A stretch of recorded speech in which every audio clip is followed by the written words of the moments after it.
Today's episode of the Watson Weekly Podcast is sponsored by Commerce Tools. Make sure your brand and your business is ready for the trillion-dollar e-commerce market. Commerce Tools, the global leader in commerce and creator of the powerfully composable mock architecture, can help you achieve bite-sized wins or upsized achievements faster than ever. Whether you are looking to reduce maintenance costs for legacy systems or put the power of AI to work for you quickly, Commerce Tools is your partner for commerce success. Go to commercetools.com to learn how to get started. It's June 10th, 2024, and this is the Watson Weekly, your essential e-commerce digest. Today on our show, Amazon Buy with Prime off to a slow start. Shein launches Shein Exchange Resale program in UK and Europe. eBay expands its consignment service. A call to action for brands. And finally, the Investor Minute, which contains 5 items this week from the world of venture capital, acquisitions, and IPOs. But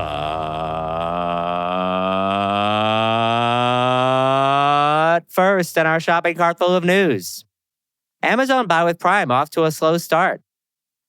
Seems to me that Amazon Buy with Prime solves one problem and creates another larger issue. Let's say you're a direct-to-consumer merchant who has a solid 3P brand on Amazon that has a conversion problem on their own website. Now Amazon solves it for them. Now you have another problem, more reliance on Amazon. A new story from Business Insider throws some light on the problems Amazon is having with Buy with Prime adoption. Seems to me that in some of the quotes in the article, Amazon is treating Buy with Prime adoption as a technology problem, as if they can product their way out of it. I don't believe that's the case. Usually you have something like a product market fit problem. I actually think the problem is kind of the opposite. It's almost like they have a business model market problem. What does an Amazon-friendly brand value more than anything? Reducing its reliance on Amazon, of course. How can Amazon do this?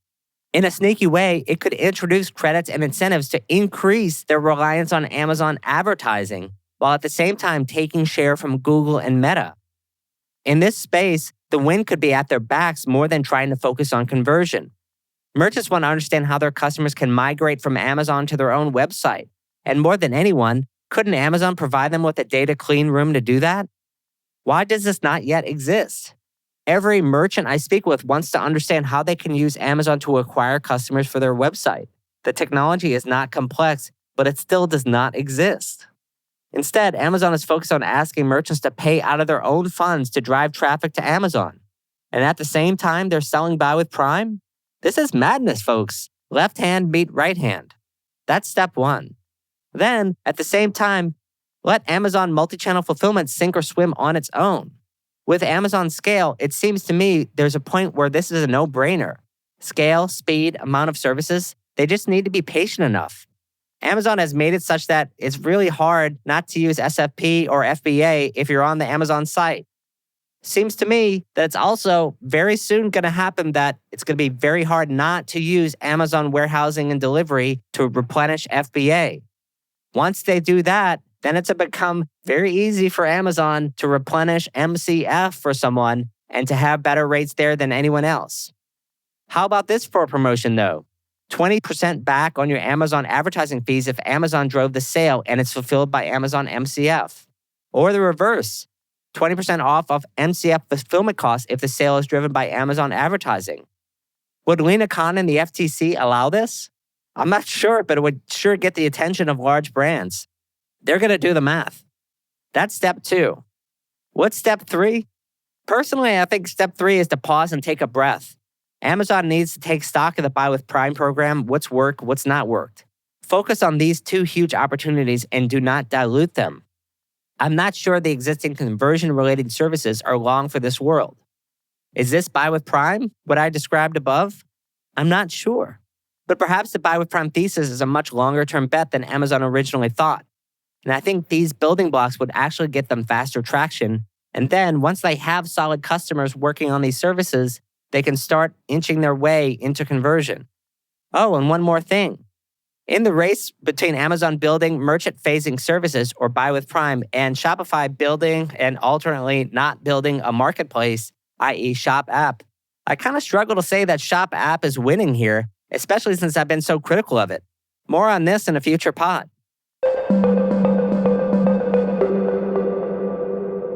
Our second story. Shein launches Shein Exchange Resale Program in Europe and the United Kingdom. Some interesting news out of the Chinese retailer Shein last week in that they announced a way for Shein sellers to use the Shein app on the previous order history to then sell the item back to other sellers. The company had launched a resale program in the US in 2022 previously, but the uptake seems limited as it only sold about 100,000 items since the launch. That's less than I might have thought given Shein's scale. At any rate, from where I sit, this is opportunism and greenwashing at the highest levels. You won't see such nonsense and BS this side of the US Congress. And with no amount of irony, Shein has published a survey saying that Shein customers want to be part of the circular economy. Serious question. I wonder if junk is a product condition code in the app when you create a new listing. You know, I was just thinking about this. The Lion King had a circle of life. Shein has a circle of crap. Yes, it is true. Sometimes these stories just write themselves. If the brand was worth anything, I might point Shein to my next article where eBay is expanding its partnership with Linda Stuff. The first phase of the Shein launch will see the platform being made available in France, followed by the UK and Germany in subsequent phases. Our third story. eBay expands its consignment service to jewelry, watches, and footwear. eBay is continuing to expand its consignment service, which will now include fine jewelry, luxury watches, and footwear. The service, already available for handbags and luxury apparel, allows casual sellers to access eBay experts for help listing and selling their high-end products. It appears to me that eBay is looking to attract more luxury sellers and buyers, taking share from folks like The RealReal, which have taken share over the last several years. But let's be honest, the only reason there are platforms like RealReal and other resale sites at all is because of eBay's multi-year failures. More inventory is always better for eBay, and easy consignment always encourages more inventory. Does anyone remember the eBay Gold Rush days where there used to be eBay drop-off stores? Linda Stuff is like the virtual version of those old stores. Give them inventory, they give you back cash. They handle the rest. I do have a personal connection to this one because the implementers of this feature for eBay is the longtime eBay seller legends Linda Stuff, led by Linda and her son, Max Leidman. It appears to me that Linda Stuff went through the ringer with the ill-fated Olive acquisition, but has come out the other end smelling like roses.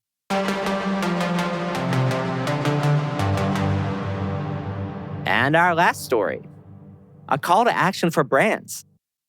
I was talking with two friends at the Extensive conference last week, and their thought on the market is that a lot of brands are waiting for certainty, and they're waiting for, quote unquote, the dust to settle before they make any big important decisions. I'd like to challenge this thinking for a moment.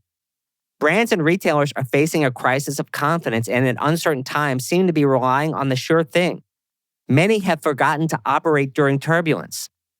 I think the last 10 years has spoiled a lot of people. Metrics going up and to the right, and then hyper up and to the right, followed by correction, overcorrection, undercorrection. Of course, your inventory and cost structure guesses were wrong, and that's understandable. They're kind of always wrong, right? Fool me once, shame on me. Fool me twice, shame on me. That kind of seems to be the mantra. Certainty seems to be the order of the day. Proven 10 times ROI on every decision by a trusted vendor that everyone knows that you over-vet, looking for any small crack of what could go wrong. This approach is a very horrible way to run a business. If you are one of the ones that have overcorrected to certainty, let me give you a message. You're already falling behind. This mentality is the route to stagnation and destroying experiments. Remember when Jeff Bezos used to say, we want to find more ways to say yes in our organization rather than most big companies which find more ways to say no.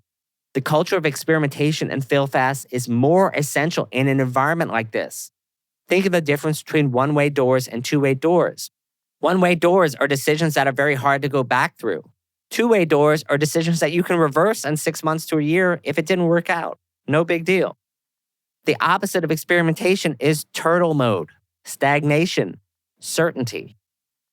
I get it. Embracing experimentation is scary. It requires living in the gray, making decisions with only 60% confidence. I always find in this kind of situation, what's the worst that could happen is a good guide. If you're committing less than 5% of your revenue for less than a year, that can always be unwound. It's not a bet the company initiative. Give yourself permission to fail and tell your employees it might actually fail. Trust me, they're waiting to hear this from you. They're tired of leadership being so damn cautious.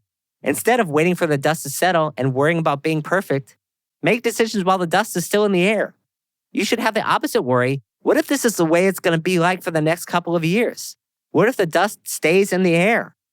As Andy Dufresne said in Shawshank Redemption, get busy living or get busy dying. If this sounds like you, it's time to regain that swagger and get back in the arena. Now a word from our sponsor, Commerce Tools. When a multi-billion-dollar beauty brand's e-commerce platform neared the end of its life, the entire business was at risk, including the ability to serve customers. By switching to Commerce Tools and embracing a more flexible mock architecture, the retailer's vision for connecting in-store and personalized shopping experiences became a reality.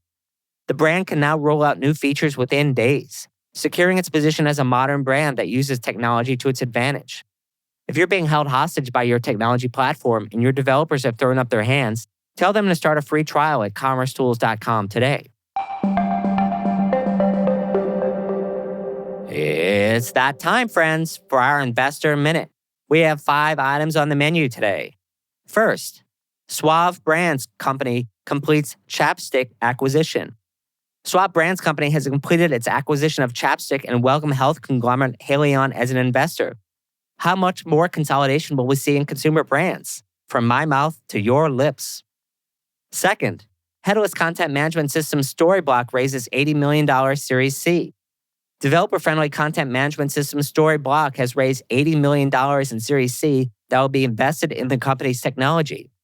Are there not so many CMS solutions available currently, or is this a case of AI FOMO from investors? Third, Shopify acquires Checkout Blocks. Shopify has acquired checkout customization app Checkout Blocks for an undisclosed amount. Shopify customers have been using this solution, and is Shopify now a payments company that does infrastructure? Fourth, Everfence raises $7 million Series A. Everfence is a marketplace that connects homeowners with contractors for fence construction and has raised a $7 million Series A funding round. The new funding will be used to invest in technology, go to market, and offer financing. Contractor marketplaces are all the rage at the moment. Kudos to the founders for the name Everfence. And finally, OneRail acquires inventory and distributed order management solution OrderBot. Omnichannel fulfillment platform OneRail has acquired OrderBot, an inventory and distributed order management solution for an undisclosed amount. By my count, this is 2 acquisitions by OrderBot, one from WebLink, aka Work Area Commerce, which practiced a catch and release program, and another acquisition to OneRail.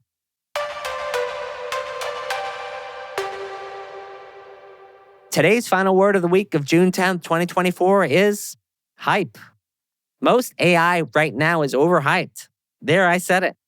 In another 10 years, maybe we'll find something useful here. And I'm not saying AI is harmful, but it's not a business proposition any more than having a .com website was in 2000.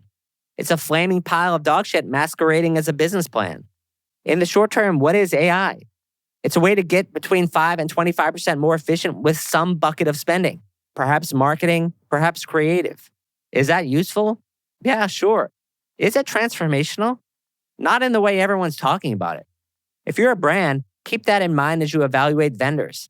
I like asking a simple question to a potential vendor. Let's pretend I'm a 3rd grader. Why would it matter to me that your product uses AI or not? Then watch the sales rep squirm. Did you know that RMW Commerce has a brand new podcast?